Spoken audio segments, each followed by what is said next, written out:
morning show. Dave and Honey. Extreme Radio. Frank Mir, how you doing, man? Real good, how are you? So let's talk about the news in the Frank Mir world. Of course, UFC 100. Kind of a tough fight. Brock Lesnar. Your thoughts on how the fight went for you? Bad game plan. I thought he was going to stand up with me. He's good at wrestling, better than I am. And he did a very good job of using his size on the ground. Is he just too big? In your opinion, should there be a super heavyweight class in the UFC? No. There's ways to beat him. I've beaten him before. It's just that it's all about using the proper strategies. He was disrespectful. Everyone talks about how he acted after the fight. But what are your thoughts as the man who was in the octagon with him, post-fight, him yelling in your face? It's very motivating. Yeah. Gonna come back? Of course. You want to fight him again? Yeah. Do a rubber match? That is the plan. I understand that the next fight for you, though, may be Czech Congo, UFC 107. Is that true? That's what I'm hearing, too. How do you feel about that matchup?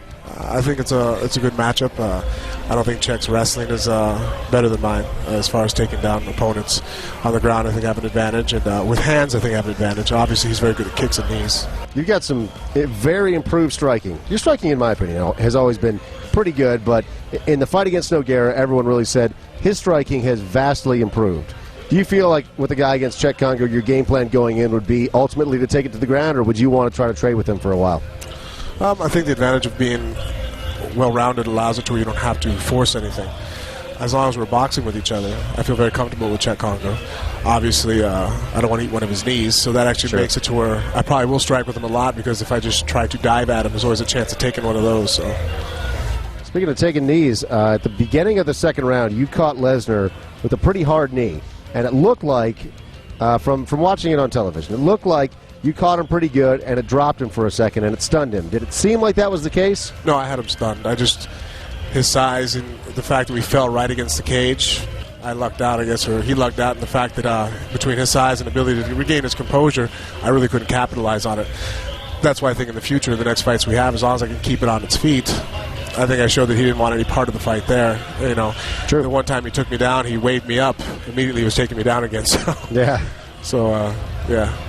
He's just too big of a guy. Is there anyone in the heavyweight division right now in the UFC that can match up with him and beat him based on size?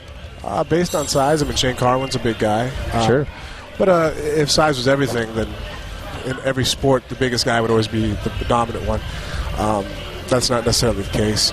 I think that his size is an advantage, but then, there's different advantages out there. I feel technique-wise, I still have an advantage on him. I just have to keep it to where I can fight technically with him, not on the ground, battling him out, using his size, laying on top of me. That's not a good matchup for me. So if I can keep the fight on its feet or, gain size myself and try to cut the distance, I'll never be bigger or stronger than him. I just have to kind of close the gap. What did he say to you after the match?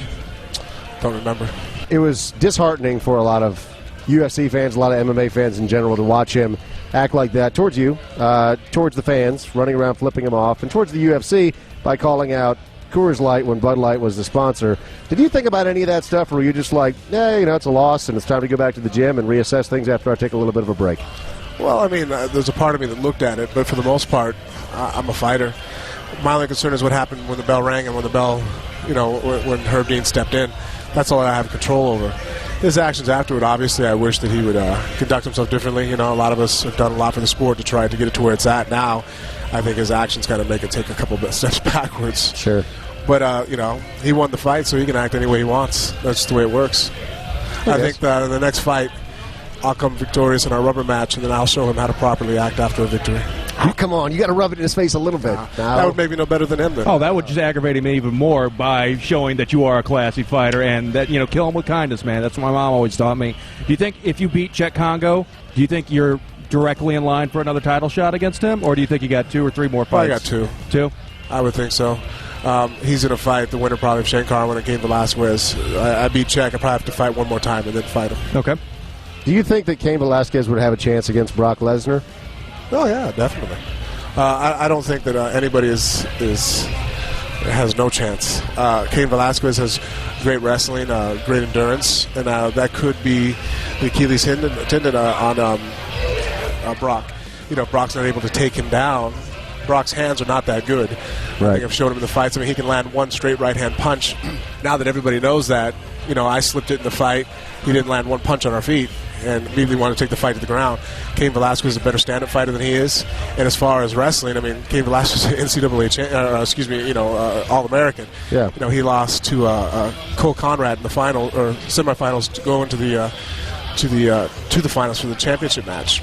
I don't see Brock taking him down at will. So I think that that's a bad fight, especially a 5-round fight. I still don't think that, even though I think Brock's size is an advantage early in the fight, I can't see it being an advantage over the long run. I know this isn't going to happen now because of the things that have happened over the past couple of weeks with contract negotiations, but do you think that Fedor would beat Brock Lesnar if they fought today? In a cage, no. In a boxing ring, possibly. What do you think about Fedor going to Strikeforce and kind of blowing off the UFC for a ton of money? I think it's an excuse to dodge the top-level competition. You think so? Yeah, because as long as he never proves it, he can keep the #1 ranking. He goes into the cage and loses, he loses that. If he stays out of the cage and doesn't fight, myself, Brock Lesnar, Cain Velasquez, Shane Carwin, and some of the other top heavyweights, he can always have argument basis. Well, it's almost like we're arguing pound for pound. It's never going to happen, so all it is an opinion. Sure.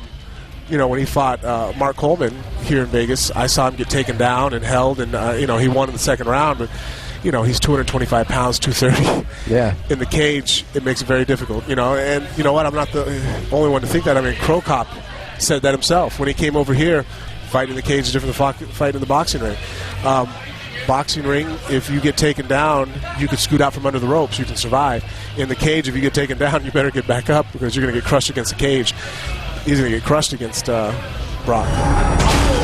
The Dan Morning Show. Dave and Honey. Extreme Radio. MMA legend Vanderlei Silva presents Fantasy Fight Camp September 18th through 20th in Las Vegas. For the first time ever, Vanderlei Silva will open the doors to his state-of-the-art Juan fight team for a private weekend of training and partying, including a welcome party at the Fight Museum, a full day of training with Vanderlei, a fight viewing party, and more. Limited VIP passes for this exclusive event are on sale now at VegasFightCamp.com. Train and party with the legend, Vanderlei Silva. Register now at VegasFightCamp.com.